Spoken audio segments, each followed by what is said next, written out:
Yo, what's going on, everybody? Appreciate you guys tuning in. The Vikings Now by Chat Sports. My name is Patrick Siepman. Coming up on today's show, going over the latest news coming out from the Vikings Commanders 31-0 shutout, where the purple and gold hop back in the win column, and now 5-8 on the season. I think the biggest storyline from this game yesterday was J.J. McCarthy.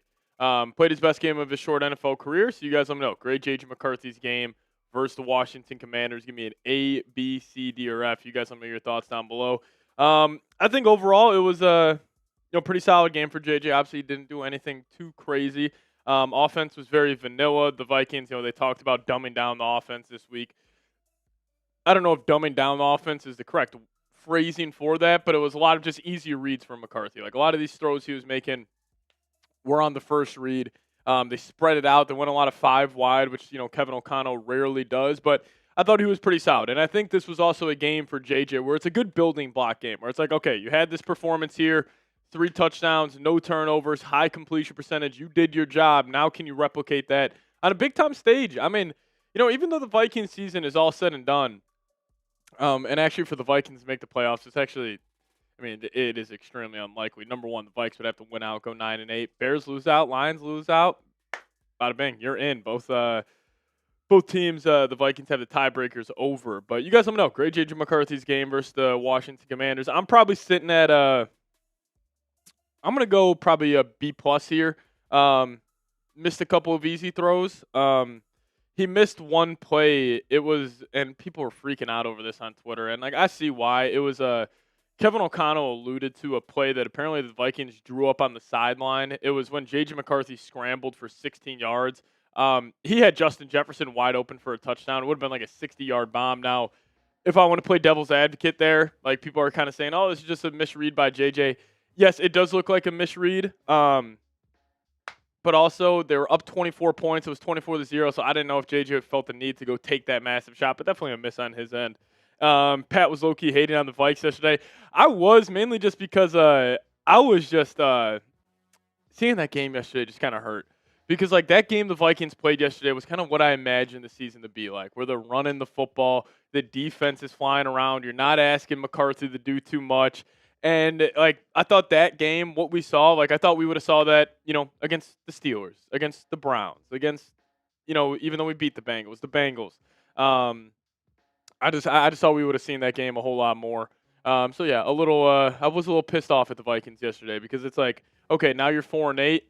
Now you go play one of your best games of the year. It really was. Even though the Commanders, they are a bottom feeder of the NFL. The Commanders are 2.5-point dogs in New York against the Giants this week.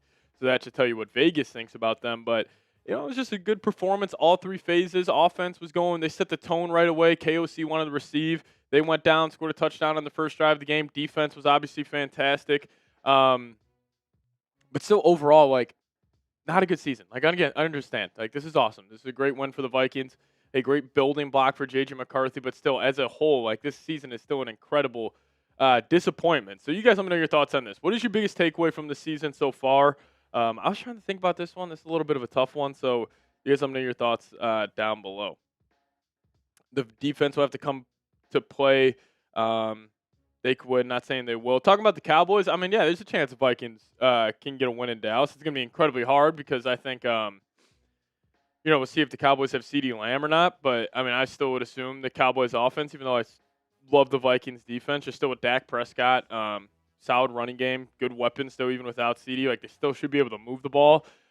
Question's going to become, if the Cowboys, which I think they will be able to take away the Vikings running game, is hey, can J.J. McCarthy drop back maybe 24 to 35 times and be efficient? Because, listen, if he does what he did against the Commanders, the Vikings will have a great chance of winning. But if he plays the way he did against, the Cowboys, or against the Packers, then the Vikings have no chance to win at all. Also, you're on the road. Should be a lot of Vikings fans in the stadium. Normally, they always travel well to Dallas. But, we'll see. Also, the Vikings this year, this past week was the first time they were really fully healthy offensively. With all 5 offensive linemen, all of the weapons in the lineup, including Josh Oliver. First time all year they were all healthy. But, the biggest takeaway on McCarthy is, I'm still not completely sold yet. Listen, I'm a believer in McCarthy. I loved him coming out. I loved him early on this season, but, still kind of have some battle scars of truly how bad he was. But listen, it's going to take time. I mean, the kid's 22 years old. We'll just see what happens. Again, just great game against the Commanders. Let's build that, and let's go have a great game against the Cowboys. And hopefully, like, heading into the end of this season, end of the offseason, we're like, all right, we got something at the quarterback position where maybe we're not talking about Mac Jones all offseason long. We're not talking about a Trevor Lawrence or Kyler Murray, or we're more talking about, like, which we'll talk about on the first segment of today's show, where we talk about more guys like Marcus Mariota, Teddy Bridgewater, like these Mitch Trubisky's, Joe Flacco, Tyrod Taylor, those types of, quarterbacks would be brought in. But Eli saying, do you think the Vikings will have a better offseason in this coming year? And what are your thoughts on what the Vikings should do in the draft this year? PFF put out a recent mock draft and had the Vikings at pick 11, taking Caleb Downs. If Caleb Downs is there at 11, I will probably, freak out here on the channel. I think that would be an absolute home run pick. That would be awesome. I don't know if he'll actually fall to pick 11. I understand the safety is not like a position you see get drafted in the top 7, top 8 a whole lot in the NFL. But, man, if you could get Caleb Downs, like that literally, like, even if the Vikings had the number 1 pick in the draft, I think I'm taking Caleb Downs just to fit him with Brian Flores. But also be a caveat like, hey, Flores, if we take Caleb Downs number 1, you're not allowed to leave anywhere. I saw Jeremiah Love for a mock. I would like Jeremiah Love. Again, I said this last week. It just comes down to, is Kevin O'Connell going to become a more run-first and run-centric offense? Like, that's going to be the key there. The Vikings need to draft a running back. I mean, you're going to probably have to replace Aaron Jones. I could see him getting cut this offseason, so definitely. I think Love should go to the Packers, get that love-to-love connection going. I hope he doesn't go to the Packers. That would not be good. And also, I don't think he's going to fall to the mid to late 20s. Anyways, actually, the Packers don't even have first-round picks. We don't even need to worry about that. If KOC continues to run the ball like this week, would that make you want us to draft Love? Yeah, 100%, man. Yeah, no doubt. But again, I don't know if this was – and it was also I thought was interesting. Kevin O'Connell in his locker room speech, he kind of addressed – he was like, yeah, like we ran the ball. We were great in, third and short, fourth and short situations. Like, clearly the people in the Vikings organization and Kevin O'Connell know what's wrong and know how they're going to fix it. So it was a positive, trend there that KOC was able to fix it just a little bit. Caleb Downs is too far gone for us. I don't know. PFF had him falling there today, which is crazy. I haven't really looked at the running back position too much in the draft. I mean, maybe the Vikings try to take one in the second or the third, but I think no doubt first round pick. It's either corner or safety for the Vikings. That's where I would go. Tight end, I think, is a sneaky need. Now listen, the Oregon tight end, Sadiq. This guy's a freak of nature. 6'2", a little smaller for a tight end, but he is a very physical player. He jumps over everybody. Like, go turn on his highlight tape. He is hurdling over a bunch of people. So I like him. I like his athletic profile. I think he would be pretty good in the Vikings organization. So I would have some maybe interest in taking a tight end in round 1. But again, that's if you're going to move off T.J. Hawkinson. Then you have Sadiq and Josh Oliver. I would actually like that combination a whole lot. Keanu Wood saying our cornerback room is ASS. Yes, it is. Definitely need to dress corner this offseason. Probably not going to have any money to spend in free agency. So, again, the Vikings are in a tough spot right now where it's a complete opposite of last offseason. Whereas, like, last offseason, all right, you got a boatload of money to spend in free agency. Go spend big. Hopefully you hit on a bunch of those free agents.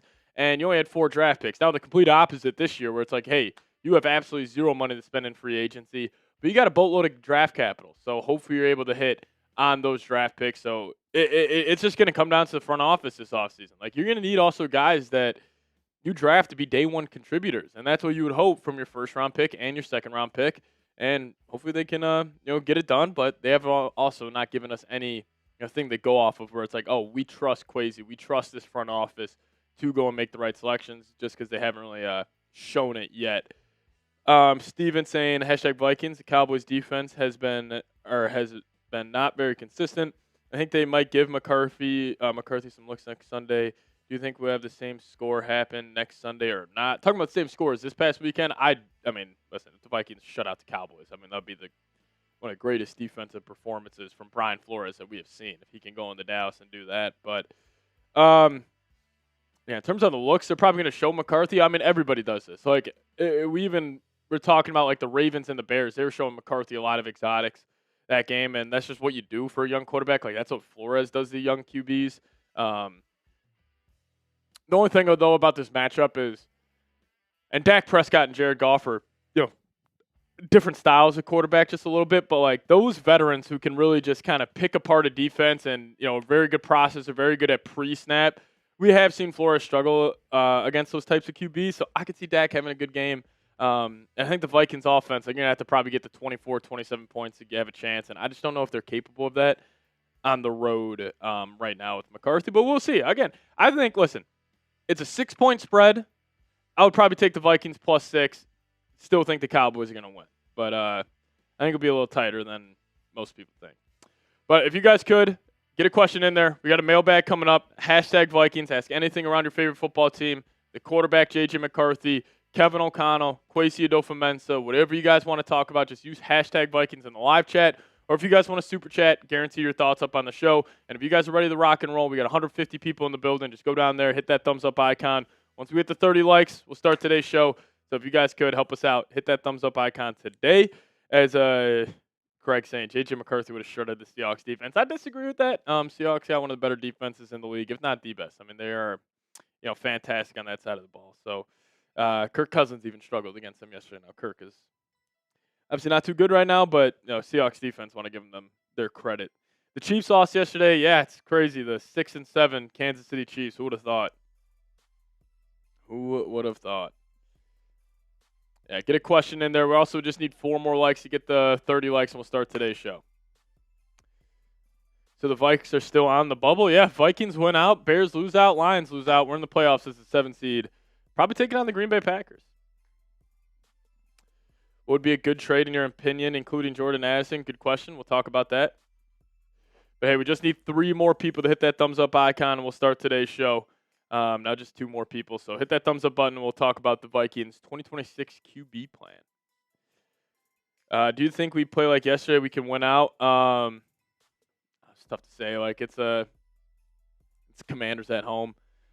Still got the Packers and the Lions, your 2 toughest games left. Now, yes, both those games are at home, but I don't know. We'll see. Good question, though. We'll answer that on the mailbag. But I do want to talk about this. We got a report from me and Rapoport on the Vikings 2026 QB plan. Let's do it.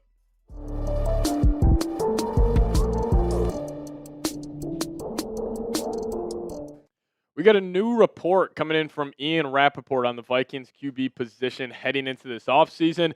And he said this: the Vikings are expected to add a veteran QB this offseason in an effort to enhance the room and push J.J. McCarthy. Now, we'll be diving into this full report, talking about some veteran QB options on today's edition of Vikings Now by Chat Sports.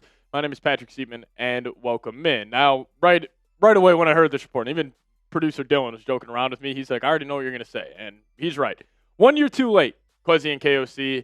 This was a move that should have been made this past offseason. Now, yes, they did go and sign Carson Wentz a week or 2 before the season, so I understand that. But also, you had a chance to add a high-end backup quarterback. You could have went out there and got a Mac Jones. You could have went out there and got a Joe Flacco. You could have went out there and got a Jacoby Brissett, but you wanted to value the comp pick formula as a reason to not bring in a veteran backup quarterback. I hated the move at the time, and I hate even more right now. And the fact that Ian Rapoport's now saying, in 2026, they're going to go get another quarterback for the room to enhance J.J. McCarthy kind of just drives me crazy, because this should have been done before the season even started. But this whole conversation is around J.J. McCarthy mainly. So you guys, do you believe in J.J. McCarthy? If you guys do believe in him, hit that thumbs up icon. Show number 9 some love. But if you guys are still wary on the franchise quarterback potentially, comment why down below. But if you do believe in him, hit that thumbs up icon. If not, comment your thoughts below. Now, I'll stand by this take.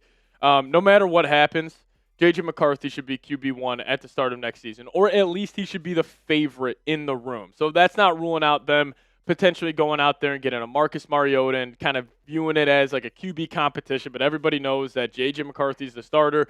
But heading into the next season, I think you ride it out with number 9. Because, yes, you could go trade for a Mac Jones. You could spend a second-round pick to the San Francisco 49ers, get Mac Jones, and you could go win 9 to 10 games next season, but you're going to be stuck in purgatory. J.J. McCarthy's a wild card. He is you taking a risk, because if he ends up working out, you got a franchise quarterback for the next 10 years. If he doesn't end up working out, you're probably drafting top 5 in 2027, which is also a loaded quarterback class. So no matter what, I'm starting McCarthy next season. But let's talk about some names that they could bring in terms of some veteran free agent QB options. So, you got a guy like Russell Wilson. He'll be available. No real, interest in Russ. I just don't really think he's too good of a veteran backup option. I think he's just got too much noise around him. Joe Flacco's a hell of a choice. You got a guy like Jimmy Garoppolo, Vikings legend Case Keenum, Marcus Mariota, Mitch Trubisky, Tyrod Taylor, and then another Vikings legend in Teddy Bridgewater. So you do have some good options out there. Like, if the Vikings do want to go bring in a veteran and just sign a guy, like, you got 8 solid names. But let's just say you want to trade for one. And I did include Mac Jones on here, even though I do think if the Vikings trade for Mac Jones, that's probably them telling you, like, hey, Mac Jones is the starter. So I don't think this would be a backup option. I think if they do send a second-round pick for Mac, he's a starter no matter what. So I don't really think that's too likely. You could bring back your old friend Nick Mullins. You could bring in a Jameis Winston or a Drew Lock. But I think best case scenario, you just sign one of these guys. Also, the Vikings are in no position to trade future draft capital for a backup quarterback. So let's talk about my top 5 options here. Number 1, I'm going to go Joe Flacco. I was pounding the table for the Vikings to sign him last offseason. I think Flacco, he's still playing solid football. Again, he is just a backup. Like, he's not going to go win you, 4 or 5 games. But if he does need to step in for one game, he can do that. But the main value that Flacco would bring is this guy's won a Super Bowl, controlling the offense on a loaded team. He's a very clutch player, notoriously throughout his NFL career. And he's just seen it all. Like, he's been around the block. Like, he's been on different types of teams. He's seen, damn near everything you can see in the NFL. So I think just having that voice in J.J. McCarthy's ear, having a veteran like Flacco, you still got Kevin O'Connell talking to him, you still got Josh McCown. That's a great environment and a great support system just in that quarterback room for J.J. McCarthy. So Flacco, number 1 by far for me. But another guy, Tyrod Taylor. Kind of similar to Joe Flacco, where I think Tyrod, where if he needs to step in for one game, he can go do that. He can kind of steal a win for you. But if you ask him to play a month, probably not going to go well. But I do think Tyrod's a great locker room guy. Like, I think the other teammates gravitate towards Tyrod. Like, he keeps the vibes up. He keeps the energy high. And if he has to step in, like, I'm sure those the guys on the team will be like, man, let's go win this for Tyrod. Like, he's a veteran. He's making this one, probably only start of the year. Like, let's go do it for him. So Tyrod would be number 2. And how about a legend? Teddy Bridgewater. Bring him back for number 3. Kind of similar to Tyrod here. Like, vibes guy, keep the energy high in the organization, keep the energy high in the locker room. That's Teddy Two Gloves. And also, I just love to see that reunion of Teddy coming back to the purple and gold. So shout out to Teddy Bridgewater. Had to throw him in at number 3. And at number 4, I am going to go Marcus Mariota. Mariota's probably a better backup quarterback or better just pure quarterback than Teddy and Tyrod. But me, just on my vibes meter, I'm going higher for Tyrod and Teddy. But Mariota's a hell of a backup quarterback, and if you could somehow get him on a 1-year, like $4 or $5 million deal, I think that would have a ton of value for the Vikings. Because also, like, you got to think about this too with McCarthy. And our last option here is Mitch Trubisky. But you got to think about this too with McCarthy is, like, this isn't just a backup quarterback for the room.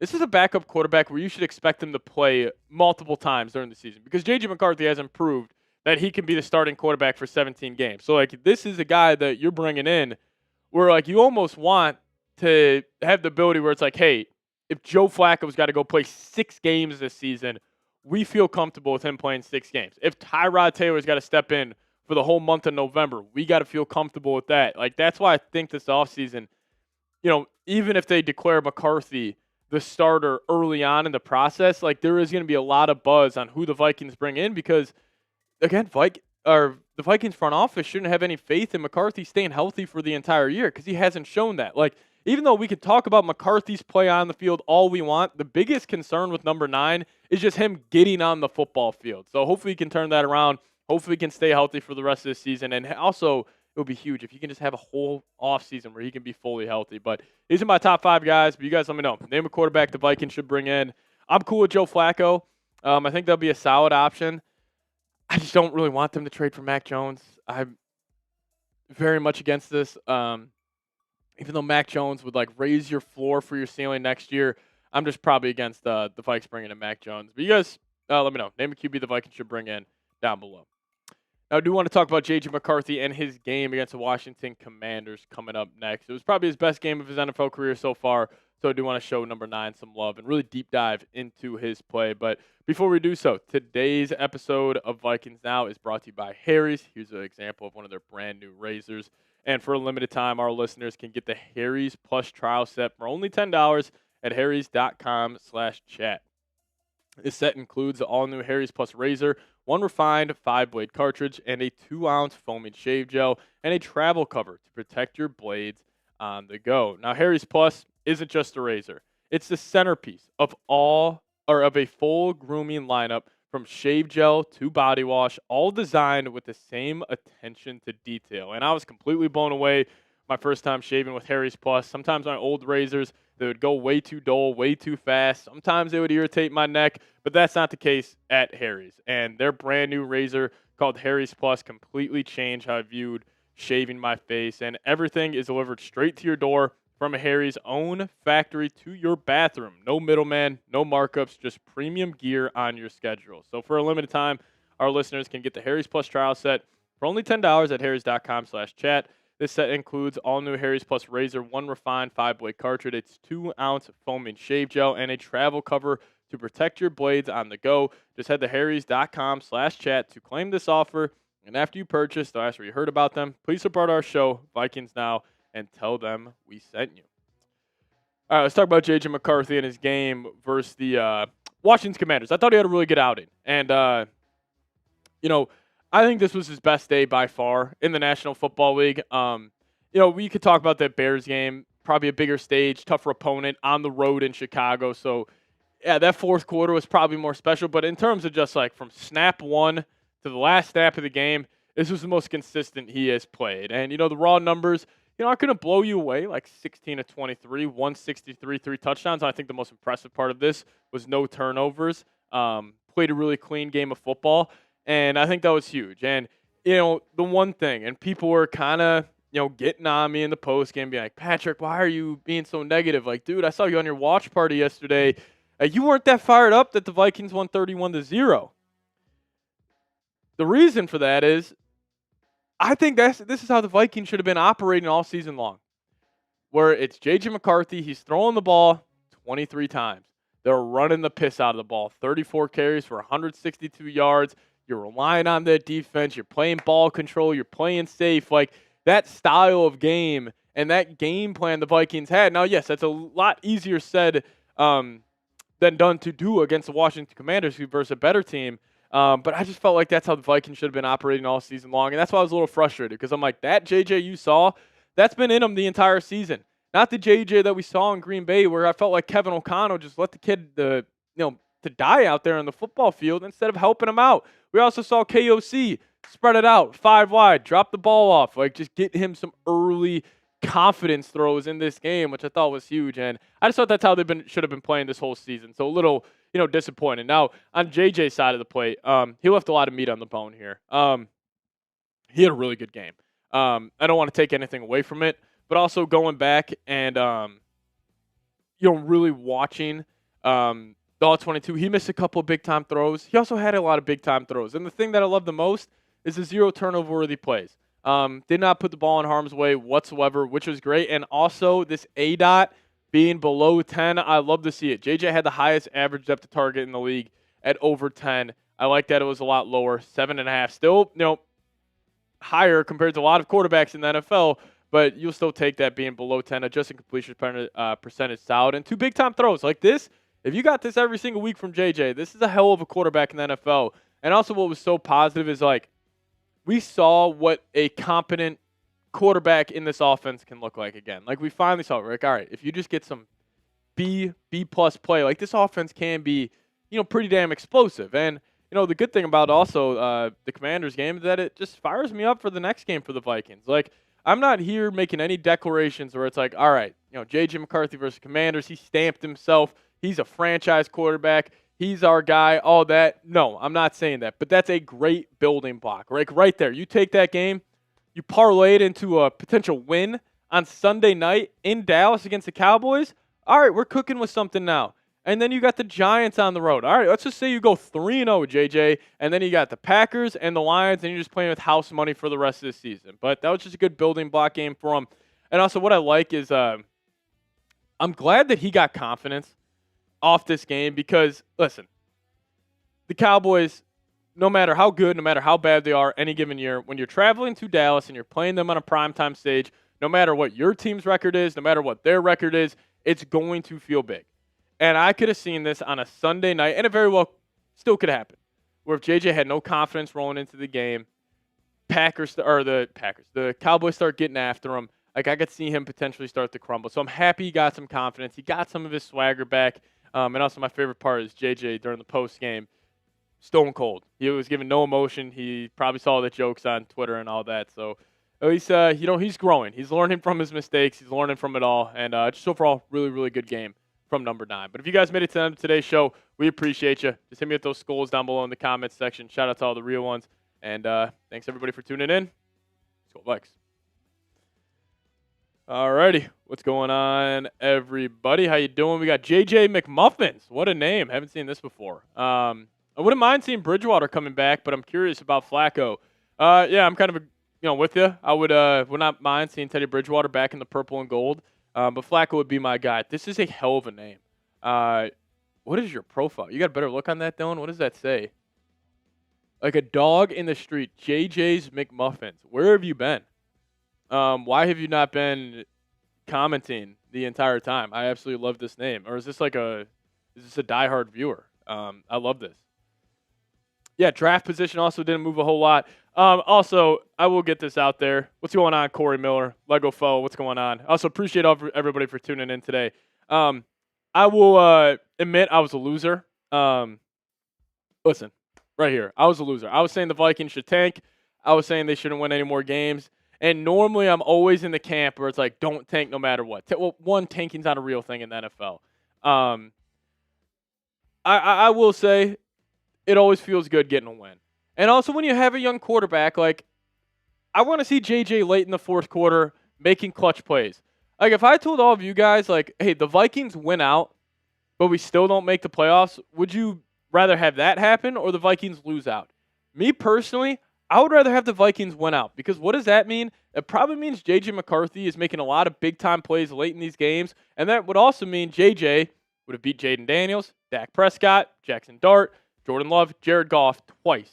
So I'm no team tank, and also everybody, for all you Vikings fans who are saying team tank, who the hell's our general manager?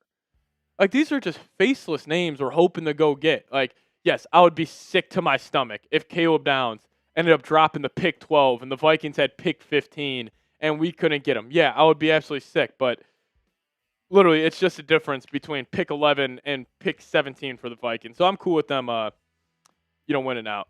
Pat, why are you changing your opinion from yesterday? I don't know. Woke up today a new man, B2 Racing. I don't know. The more you think about things, and also I realize with what we do here, like, I got to be okay with changing my take a lot. Like, that's just reality of the situation. Pat, go to the game. I wish. That'll be awesome. And also, Lego. And I also felt myself, I was a little down for the watch party yesterday just because the game meant nothing. Like, and I kind of wanted the Vikings to lose a little bit in the moment. Just because I wanted them to, I don't know, get embarrassed for whatever reason, just because of how bad the season's been, man. It really got to me. But now it's all about developing the young quarterback. Like, go out there, win some football games, try to galvanize this terrible season. So we'll see. Austin saying Bears fan here, but you're one of my 3 favorite chat sports hosts, Marshall Green and Harrison Grant. Appreciate you, man. Hell of a game yesterday. Packers-Bears was an awesome finish.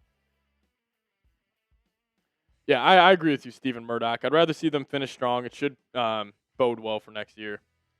It's easy to beat teams that are subpar.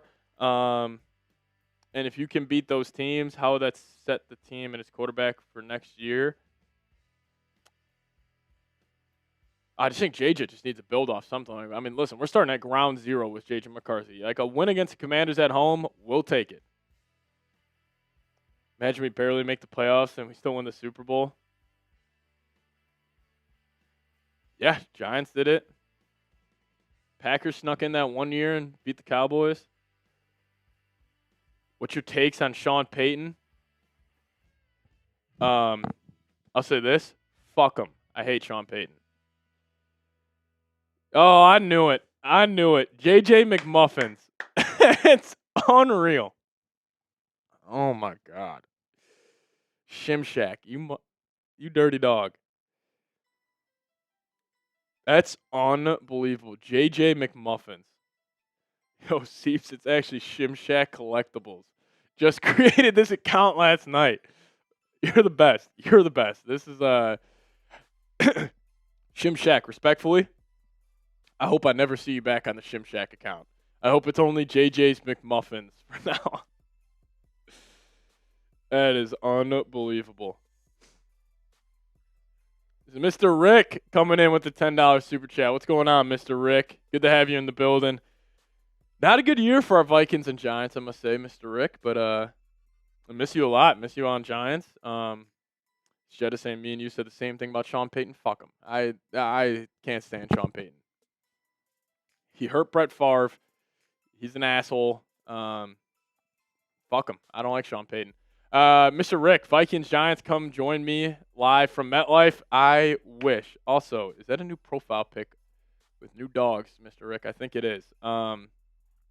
Yeah, I wish. That'll be a lot of fun. Unfortunately, Marsh and I have to do that football game, or else I'm sure we would both be there, and you already know that. Hopefully it's all good in Giants land. I feel like I haven't heard you or seen from you in a while, so I appreciate you. Billy Covington, good luck to your team and your fan base for the remainder of the season. Appreciate you. But if everybody could, give me a skull cha down below in the live chat.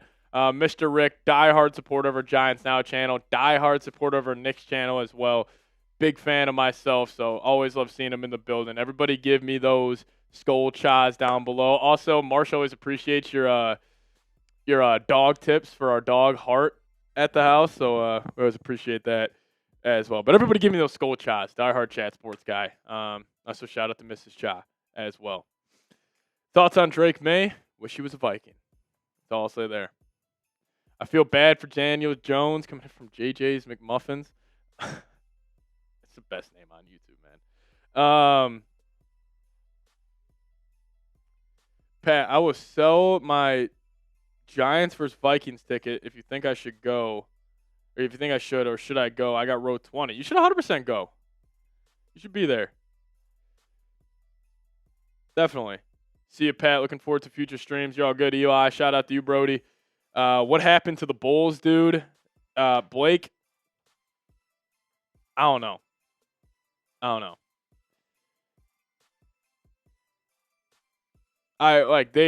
do know.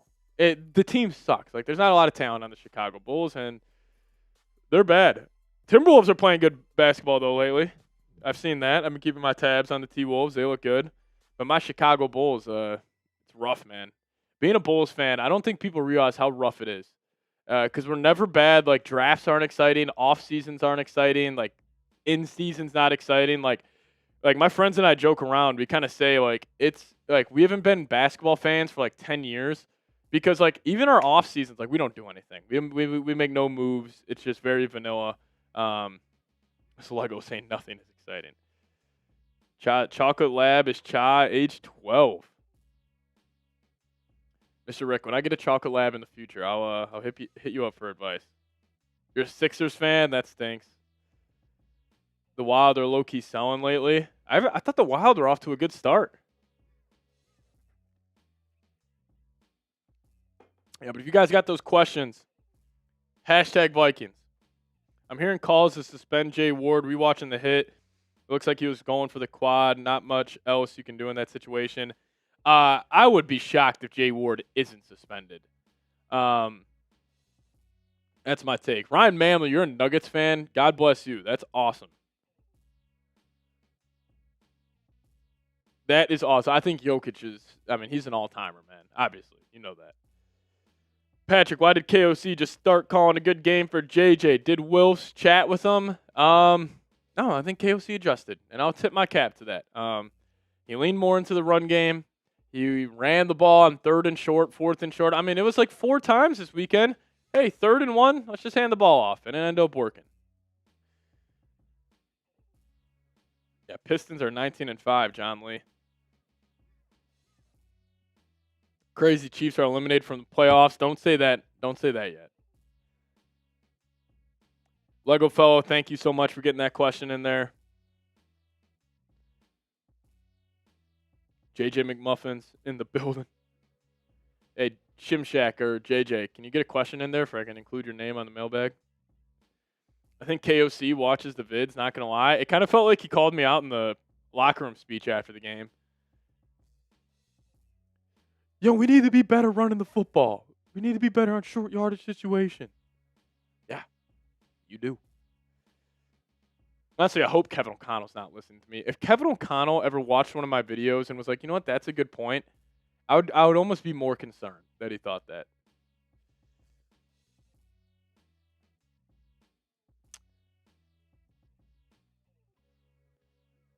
I appreciate you, Austin. I don't know about that, Bart. I think Flo is going to have a chance to get another head coaching job. KOC admits of letting go of Darnold after watching Vikings Now by Chad Sports. See, that's the problem. If he saw my video on saying you should turn it over to JJ, and that was the reason, we got issues, but it definitely did not happen. Darnold, he was better yesterday, but Darnold over the last 2 months hasn't been playing too good of football.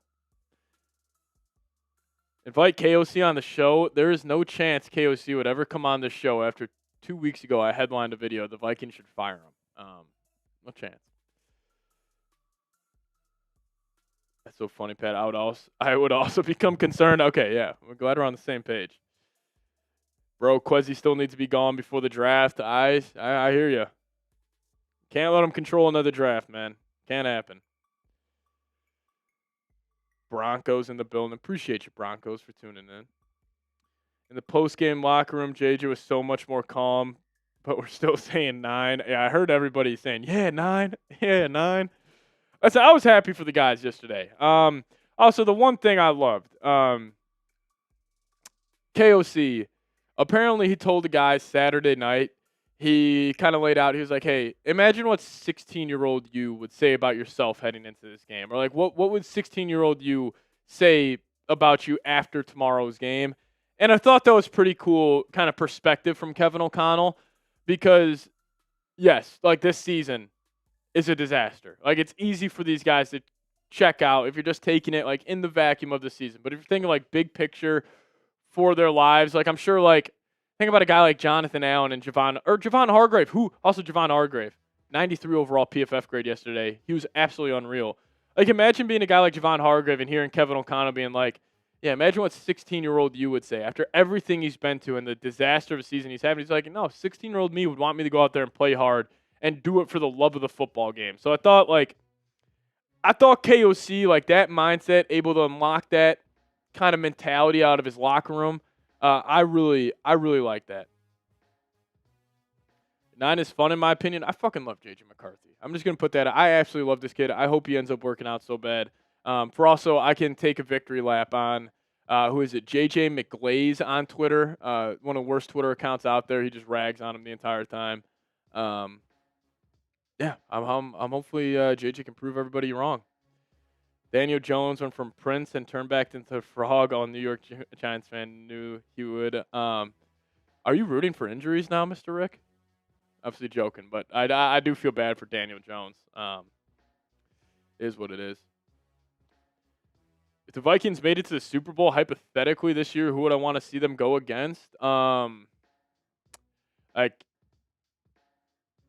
in terms of a team I would want them to beat, it would be the Broncos and beat Sean Payton. That would not even be close. Stick it to that guy one more time. That would be awesome.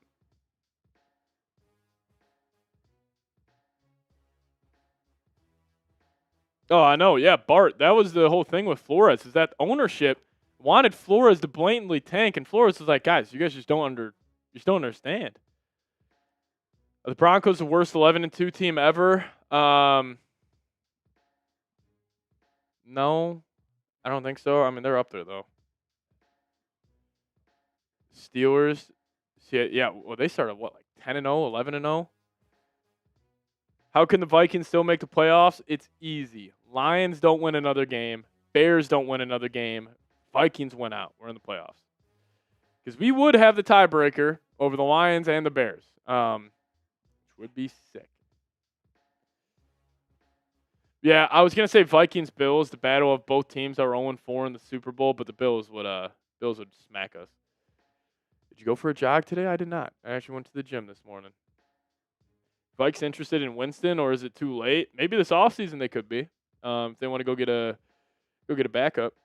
You're telling me there's a chance, Pat? There's always a chance. You just got to win out. Bears lose out. Lions lose out. Bada bing, bada boom. Vikings to the playoffs. Yeah, but could you imagine that playoff game though? That'd be awesome. Non-contact injuries don't count for DJ. Seems straightforward. It's that easy. Win out. Bears and Lions lose out. You're in. Starts with the Browns getting a big win this weekend in Chicago.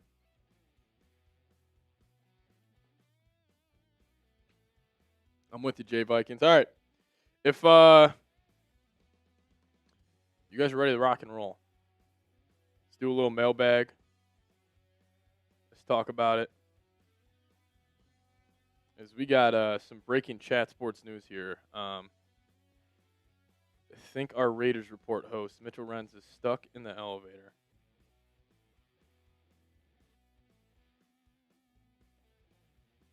And now he's good. Alrighty. This league. All right, let's do it. All right, hashtag Vikings or Super Chat to get up on the show for the mailbag. Let's talk about everything you guys got to say.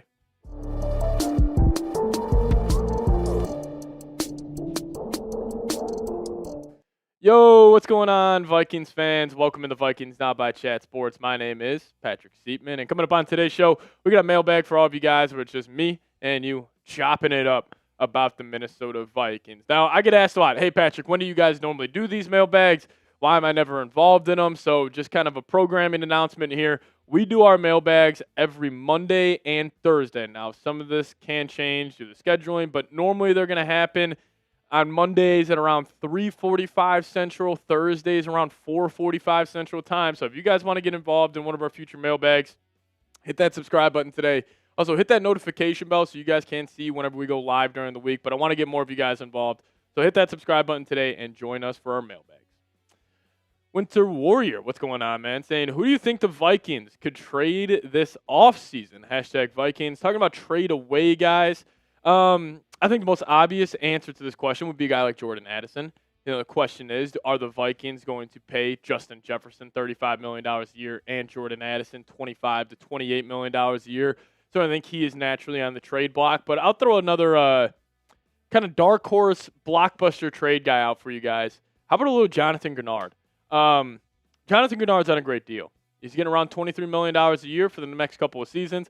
I could see the Vikings wanting to move off Gennard, get some draft capital for him, and the biggest reason to move off Gennard is like, all right, we got to see what we got in Dallas Turner. So if I had to call like one shocker for the Vikings, like a trade nobody sees, because I think if you ask most Vikings fans this question, I think they might say Jordan Addison, no doubt. But I'll throw a wild card at you. Curveball, give me Jonathan Gennard. Crypto coming in saying, I know it's slim. What exactly needs to happen for them to go to the playoffs if they win all the remaining games? So, yeah, that's the minimum, Crypto. And I was actually playing around on the ESPN ESPN playoff predictor. And I'm pretty sure it would be, one, the Bears can't win another game. That is no doubt. The Lions, they can actually win one more game. But that can't be against the Vikings, obviously. So the Vikings win out. The Bears lose out. The Lions only win one more game. And then I think you're pretty much good. Obviously, a lot easier said than done. But pretty much you just take care of business. Lions go 1-3 down the stretch. Bears go 0-4. Bada bing, bada boom. Vikings are in the playoffs. JJ's McMuffins. Best name on YouTube. I think it officially takes the top spot as the best name. Awesome. Shout out to Shim Shack. Saying, why did it take so long for KOC to finally adjust to the run game? I don't have a good answer for you. I wish I did. He ran the ball very well this past weekend. 34 carries, 162 yards on the ground, stayed committed to the run throughout all 4 quarters. Had that one great 19-play drive going for 98 yards, running the football, picking up key third downs. Why did it take him so long to adjust? Maybe just he felt like this was the right game plan for it. Maybe that's it. Like, I don't really know. Because there was other games earlier on this season where I felt KOC should stay more committed to the run. But he did talk about dumbing down the playbook, which also I love how KOC, and that's kind of been the term this week, is like, oh, we wanted to dumb down the playbook. How about you just make it less complex for the rookie quarterback who's 22 years old? How about let's cater to him? If you want to call it dumbing it down, then we should have been a dumber offense all season long. Like, spread it out, go 5 wide, run the football, get him some confidence early. But, yeah, why did it take so long? Who the hell knows? Lego Fella saying, does our defense have enough talent to stay elite without Flo? This is a fantastic question. Will we take a step back if he leaves? I think we're going to take a massive step back. I'm not trying to be a negative Nancy, and this is more of a love to Brian Flores, but you just think about the talent on this defense. There's not a lot. Like, if you go look at, like, guys, I was watching the Texans-Chiefs game on Sunday night. You look at what the Texans got. Like, Danielle Hunter, Will Anderson, great defensive tackles. Like, Azeez Al-Shaair at linebacker. Their secondary, Kamari Lassiter, Derek Stingley, like Jalen Petrie. Like, they got legit blue chippers all over the field. And I just think also, like, the Vikings, like, if you get rid of Brian Flores, like, I still think Van Ginkel would be a good player. But I think with Flores, like, Van Ginkel's a great player. Like, Blake Cashman. Very good player. With Flores, I think he hasn't been great this year, but he's a lot better than what he would be with another defensive coordinator. Also, what Flores does to the safety room, like a guy like Josh Metellus, even Harrison Smith having a decent-ish year. I just don't think the Vikings have a lot of talent on the defense. I'd probably say they're about like B- talent level, but they play like a B+, A- unit consistently. So yeah, that's also why, like, if the Vikings told me, hey, we're firing Kevin O'Connell and we're promoting Brian Flores as the head coach, I wouldn't necessarily hate it. I would be for it, just because I think Flores is that good. And I think Flores is a hell of a defensive mind, and Vikings got to do whatever they can to keep him on the staff. Steven saying the Cowboys' defense has been not very consistent. I think they might give McCarthy some looks next Sunday. Do you think we will have the same score happen next Sunday or not? I mean, it would be hard to replicate beating the Cowboys 31-0 as well. But, JJ's going to have some looks next Sunday. I'm with you. Like, he's going to have some opportunities. The Cowboys defense is still not very good against the pass. Like, now with the Quentin Williams trade, they can stop the run a whole lot better than they have been, but they're still very susceptible to the pass. So, like, JJ, Jefferson, Addison, all these guys, like, they should have a good opportunity to just stack consistently, good games. So, is it going to be the same score? Probably not, but, Steven, I appreciate you for asking that question. But let me ask you guys this. What is your favorite memory from this season? Again, a lot of negativity in Vikings land right now, but how are you guys feeling? My favorite memory is still week 1, JJ's fourth quarter comeback. Isaiah Rodgers' game was pretty cool. The Lions game. Actually, I'd probably say the Lions game is my favorite memory. JJ making that throw the nailer on the 3rd and 6. That's what I'll go with. But you guys let me know. What is your favorite memory from this Vikings season? Now we'll get to more of you guys' questions here in a second, but today's episode is brought to you guys by PrizePicks. Now, it is the holiday season. It's the best time of year for sports, bowl games, basketball and football matchups, playoff pushes. It is all happening at once. And when you and I are out here making decisions every day, what gifts to buy, what to eat, which game to watch, there's one place where it feels good to be right, and that is PrizePicks. And if you guys download the PrizePicks app today, plug in that promo code CONS. We'll hook you guys up with $50 in lineups after you play your first $5 lineup. In PrizePicks, simple to play. All you got to do is pick more or less on at least 2 players' stats. And if you guys get your picks right, you could cash in. So get in on the action. PrizePicks is now available in 45 states, including California, Texas, Florida, and Georgia. So download the PrizePicks app today. Plug in that promo code CONS. Get hooked up with $50 in lineups after you play your first $5 lineup. That's promo code CLNS to get $50 in lineups after you play your first $5 lineup. PrizePicks, it is good to be right.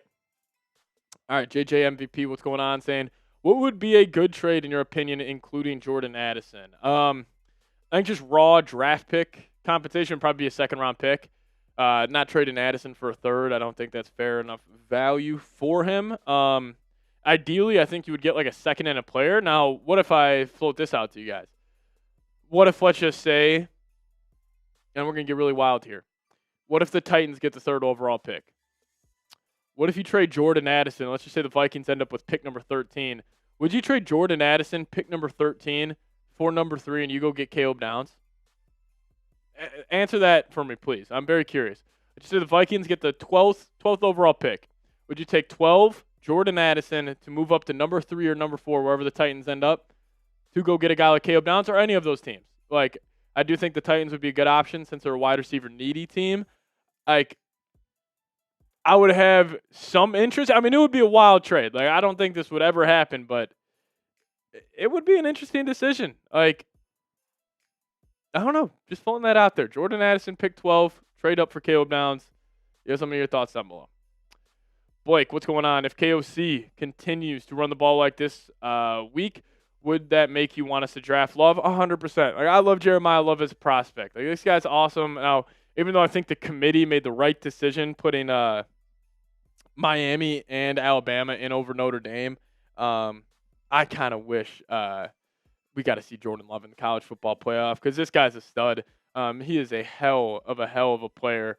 Yeah, I'd probably go. Yeah, I would absolutely draft Jeremiah Love. If you told me Kevin O'Connell, he's going to run the ball like that. Also, I wonder if what if front office and ownership kind of stepped in and be like, hey, KO, if we draft Jeremiah Love, you got to start running that football a whole lot more. Then I would have a lot of interest there. So, yeah, if you play like you did this past week against Commanders, sign me up for Jeremiah Love any day of the week.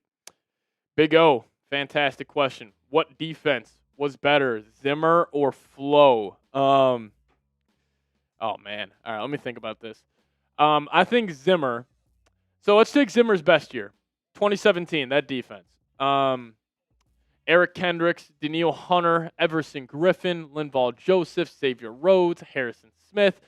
Who was the safety that year? Anthony Harris. Or Zendejo was a safety that year.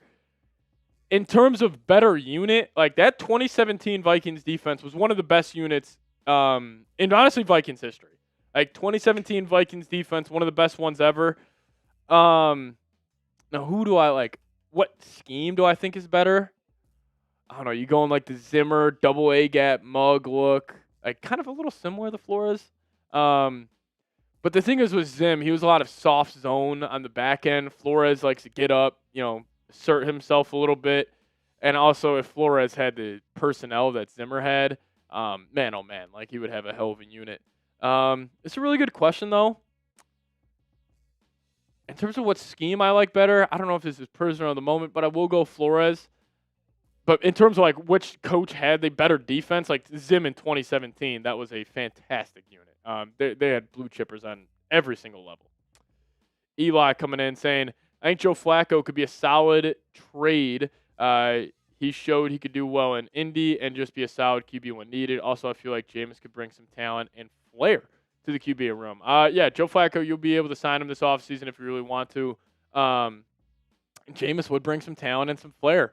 I would not be against Jameis whatsoever. I think Jameis would, like you said, talent and flair is a perfect way to describe Jameis Winston, Eli. So I appreciate that. These would probably be two of my top guys, Joe Flacco, Jameis Winston. I think they'd be solid to bring in. So yeah, let's do it. JJ McMuffin saying, during this offseason, do you think Kwesi will be let go? I would hope so. Yeah, I would hope so. I would hope he is let go because, like, listen, the Vikings getting a top 12 pick in the draft. Like, it's not just for round 1. It's for round 2, round 3. And it's like, Kwesi doesn't really give us an advantage anywhere. Like, you used to say, like, oh, free agency, manipulating the cap. Like, that was Kwesi's strong suit. Can't really say that anymore after this offseason. So, do I think he will be let go? I do not. I don't think the Wolves are going to make any drastic changes here. But would I let him go?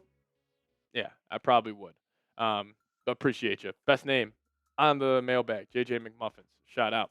But if you guys made it to the end of today's show, appreciate everybody for tuning in. Just hit me with those skulls down below in the comments section. Shout out to all the real ones. I'll see you guys next time. Skol Vikes.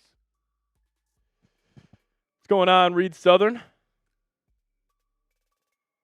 Dale in the building. And then I saw this come in during the mailbag. Mitch stuck in an elevator. Sure. Sounds like more in an invite to me. Oh, geez. Santana. I did not know where that was going. Yeah, Mitch was stuck in the elevator apparently, but crisis has been averted, so he is all good. Had to get a haircut. Sorry for being late. Reed, you're all good. You're all good. Appreciate you for tuning in. Ryan Manley in the building still. B2 Racing, Lee Hefner. Shout out to all of you guys for still rocking and rolling with us. We appreciate you.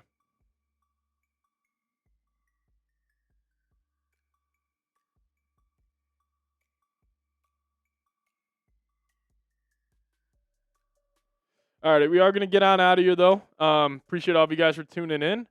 And, yeah, appreciate everybody. We're going to get on out of here, though. We'll be live back Thursday. So tune in then. But do appreciate everybody. Thanks for all the support as of late. Thanks for supporting the channel. Yeah, Austin. Yeah. Mine too, buddy. Mine too. Shout out to you, Austin. But we're going to get on out of here. Shout out to all the real ones. As always, let's go Vikes.